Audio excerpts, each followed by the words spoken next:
Welcome to our life in Bacolod. Hi guys, welcome to our channel, our life in the Philippines and Australia. My name is Cindy and my husband is Daddy Mozzie.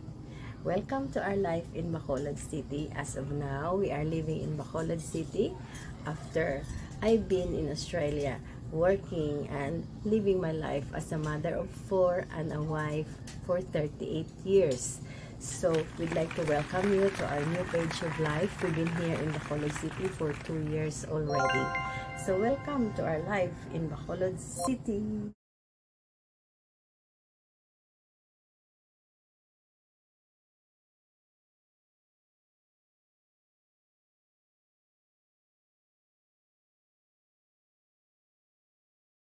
Which complicated my life.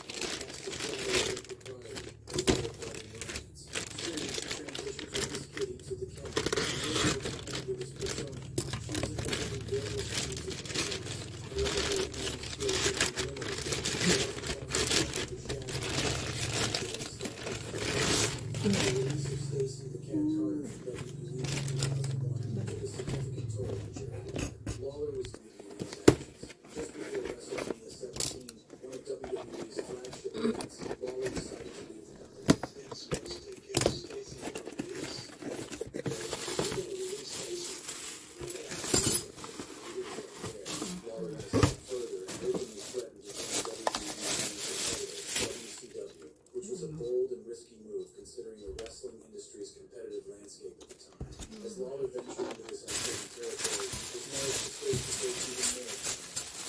Began to circulate that Stacey had been involved with the WWE developmental talent behind her husband's death. As the truth about Stacey's infidelity emerged, their marriage unraveled, leading to their separation in late 2001 and a subsequent divorce in 2003. While Jerry Lawler would return to WWE after this tumultuous period, his relationship with Stacey Carter and the events that transpired during that time will forever be etched in the annals of wrestling history as a cautionary tale of love, loyalty, and the high stakes of life in the world of professional wrestling.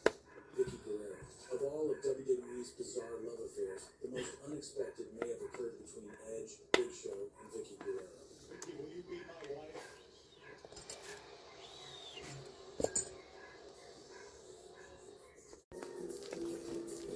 Hey, good morning.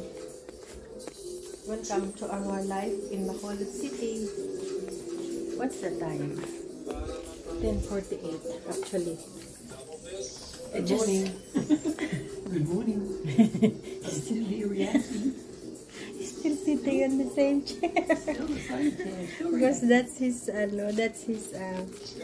that's where he sits to watch TV. Yes, that's right.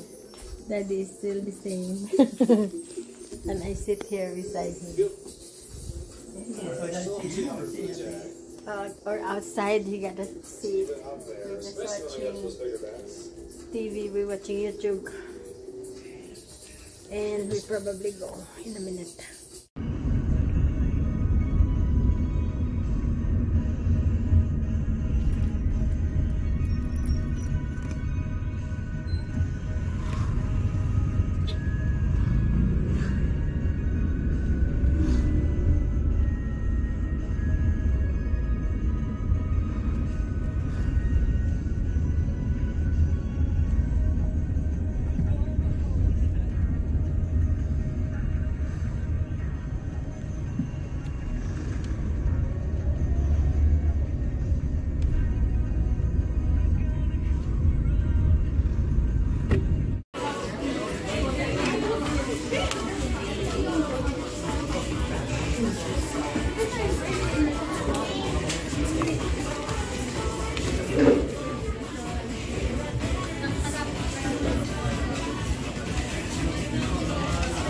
Larry.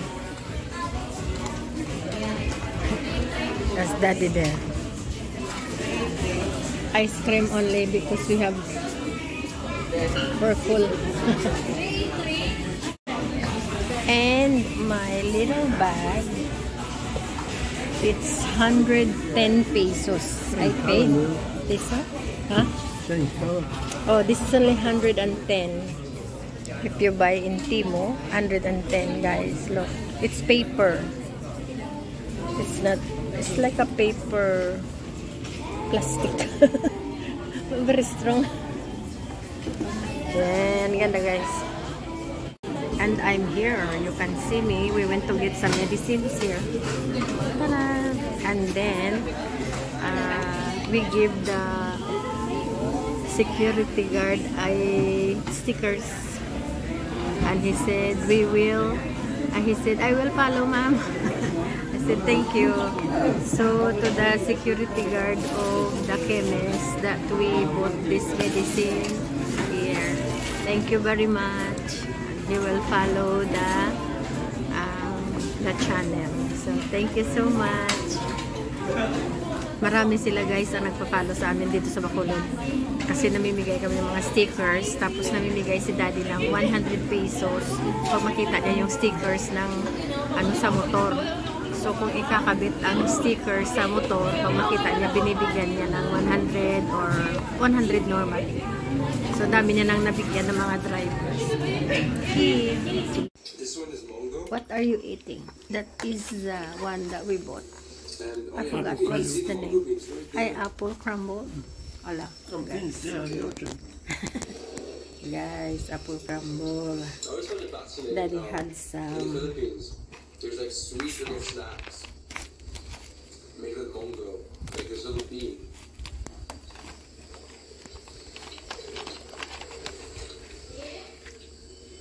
This one you don't really get much sweetness to it. It's more. How to describe it? With a fibrous brownie that. This one. We are watching Kulas. Trying the food, and we are also trying the food. The same time. We watch Kulas every now and then. So.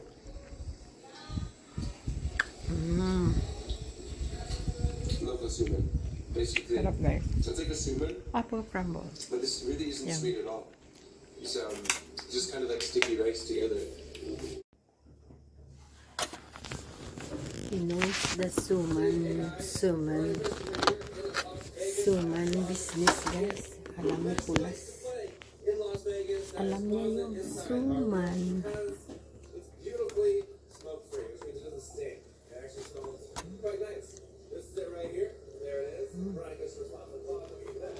Apple crumble. Sarap guys.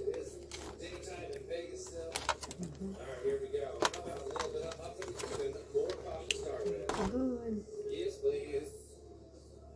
Alright. Zoom in a little bit. That's kind of far. Alright. Let's line it up. Maybe that's too close now.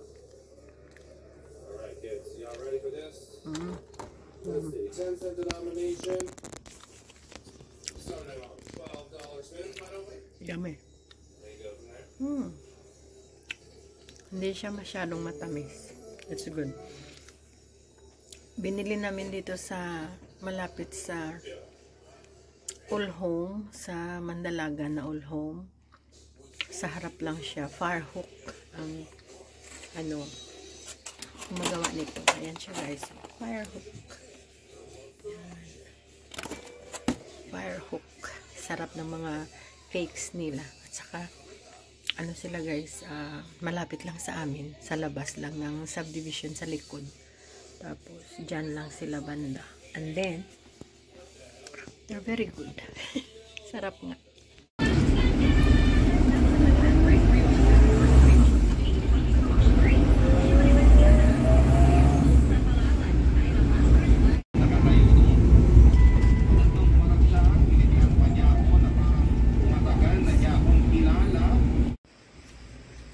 Alright, good evening. Good evening guys. Hindi ako nakapunta dito guys sa 3rd floor. Natulugan ako. So here we are in the 3rd floor. So naghatid lang kami kay Bubo. We took him home. Tapos dapat mag-ano tayo.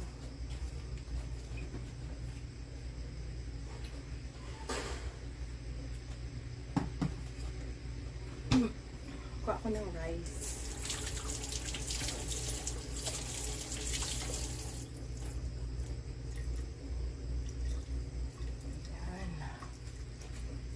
So I will get the rice. So kumusta kayo guys? Nakatulog kasi ako, so hindi na ako nakapag-update. Pero anyway, mga 2 hours siguro. Tulog ko ang ano. Ang hindi, kasi nag-take ako ng Panadol. For my guys. Minsan kahit wala ano, nag-take lang ako ng Panadol para sa pagod. Once a week. Ganun. Maganda siya sa ano, katawan. Tinano na rin ni Bubu yung ano guys, yung basura. Dumating din kasi kanina. So binigay niya na sa baba. Which is good. Marami siyang ginawa today. Kasi Bubu, nag-ano siya, repaint. Nag-repaint siya guys ng mga pintura na hindi maganda ang ano. Medyo matagal na.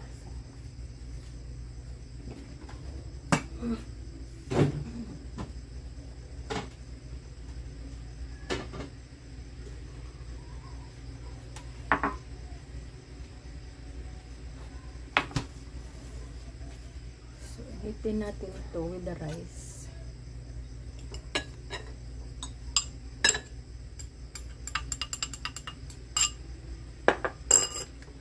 Dito na lang tayo mag-init kahit na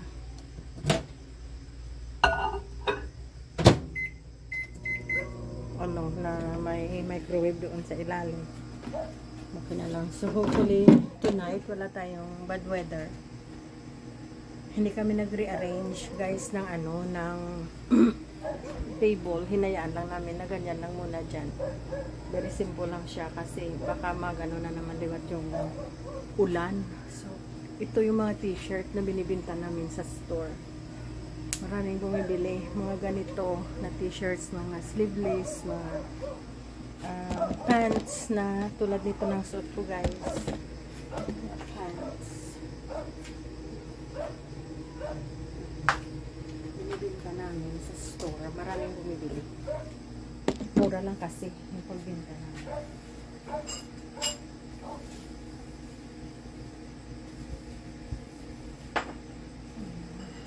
So,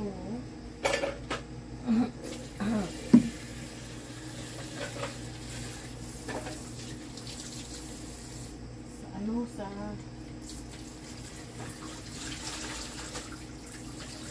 weather na ganito, nakatulog ako guys.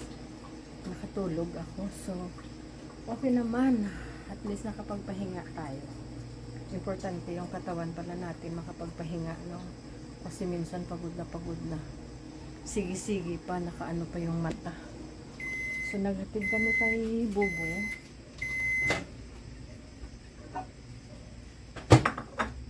Sa tricycle.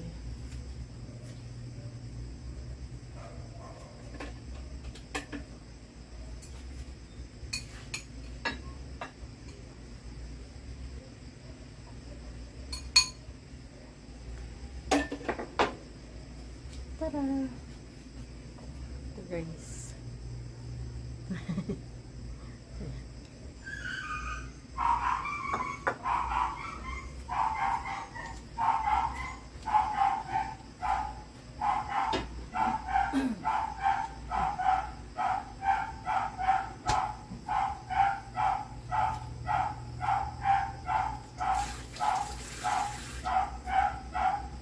So, alright. Okay na tayo. Yan na ang purpose ko dito pag ano, sa taas. So, today, a little bit of ano lang tayo, no? Update. Nandun si Daddy sa baba kumakain. So, tapos na siya siguro. Pumunta kami sa bumili ng gamot kanina. So, hopefully may clip ako na ipapakita sa inyo doon. Hindi ako nakapag-film na pumunta pala kami guys dyan sa Ulhome. Yan. Yung building na yan, doon kami pumunta. Bumili kami ng padlock.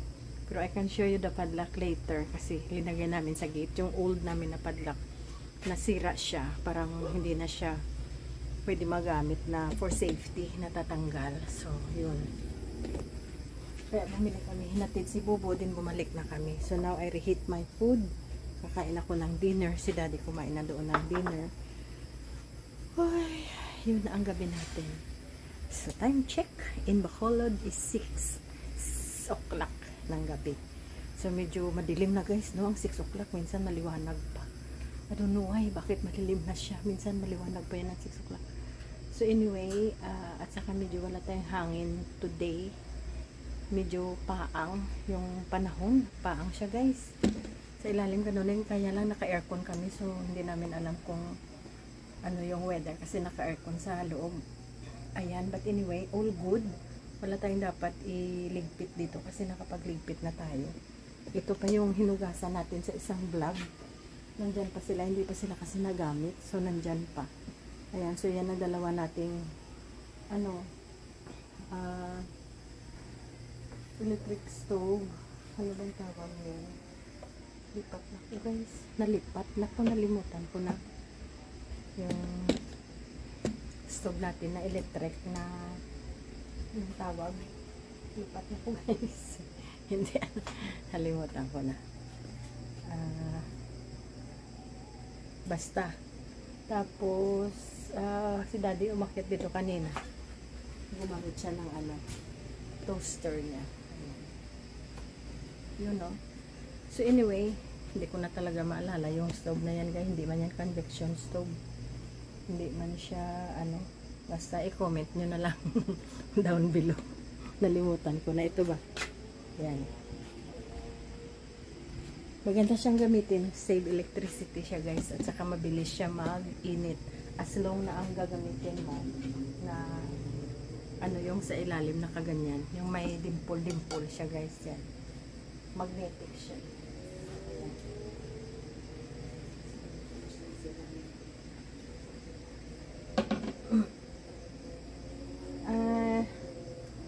Yun na.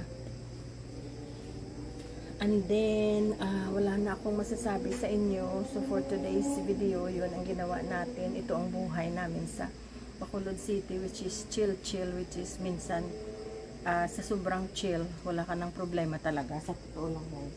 Hindi mo na naalala yung mga problema mo, which is good. Tapos, importante lang kasi guys, na hindi tayo mamroblema sa budget natin. Budgeting is the key, no? So, mina-practice namin yan ngayon, na dapat ang mga expenses ko ay nakamonitor. Hindi ako masyadong buhaha sa pera. Kasi, syempre, gusto natin tumagal dito ng few years bago tayo bumalik sa Australia. Okay? Mag-chill muna tayo dito. Then, time come, medyo maedad na, pwede na tayong bumalik ng Australia kasi free ang medical doon at saka medyo malapit ka sa mga diba? Pero magastos din doon guys sa Australia sa dollars kasi dollar din sila which is so pwede din mag-budget pag nasa pensioner stage na tayo. Ayan. So, kaya yun, try to pay attention sa pera na ginagastos natin dito. Kasi yung iba naman kasi guys, ang pension nila, pwede nila madala dito. Tulad sa ibang country. So, binibigay sa kanila, so maka-pension sila ng $2,000, $3,000 a month. Okay. Kaya gusto na nila dito. Kasi pag pension, forever na yan ibibigay sa'yo hanggang mamatay ka. Kung walang pension, wala. Pera mo talagang gagamitin mo. So, forever din na mag-supply ka ng sarili mo. Depende kung 5 years ka lang dito, 10 years. Pero pag mag 20 years, ganun. So, medyo, din, dapat may income ka na naka-brace sa kanya na medyo nakakatulong, diba? So, pag wala, syempre, mahirap dito magtrabaho sa atin na mga galing tayo ng abroad, tapos, iba na ang culture, hindi naman tayo magtrabaho dito for 480 a day, ayaw natin yung ganun. So, anyway, yan. So, that's the difference na kailangan natin mag-budget ng ating dollars. So, kahit na mag-budget tayo ng dollars, nakakagasto pa rin tayo ng malaki in a month, compare sa iba. So, yun, that's why we have to be careful. So, ayan na yung vlog natin. Thank you so much guys for watching. Ito ang buhay namin sa Bacolod City. At sana nag-enjoy kayo, sana nakasubscribe kayo. Please like our video, share to your family and friends. Ayun. At mag-shoutout ako sa conductor at saka sa driver ng MBOY na bus kanina, nakausap sila namin. Nag-subscribe sila guys sa amin. So, shout out sa inyo. At saka sabi nila namin ng gamot sa security guard. Nag-subscribe siya, check na yung channel. So, shout out sa iyo doon sa 5th Street sa Lacson Street. So, ayan, mga bakulod nun, madamog nga salamat sa inyong pagsuporta sa amon nga channel. Bye guys, see you in the next one. Thank you.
Thank you for watching. Bye bye now.